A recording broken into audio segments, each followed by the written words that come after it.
If you aren't finding the social media app particularly useful anymore, here's how to delete or deactivate your Facebook account. And stay tuned until the end, as we'll share a bonus tip on deciding what happens to your account after you pass away. So let's get started. Log into your Facebook account and click on your profile picture at the top right corner. Click on Settings and Privacy, then go to Settings. Select See More in the Account Center and click on Personal Details.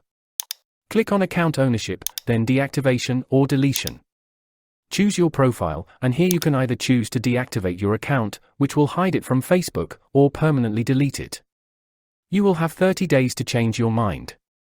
Select an option and follow the steps on the screen, confirming by entering your password. If you wish to download your information beforehand, go to your profile picture, click on Settings and Privacy, then Settings, and select the Your Information tab. Click on View next to download profile information and select Request Download. Choose the format and information as you wish, and submit. You'll receive a notification when the file is ready. And as a token of appreciation for staying with us until the end, here's how to decide what happens to your account after you pass away.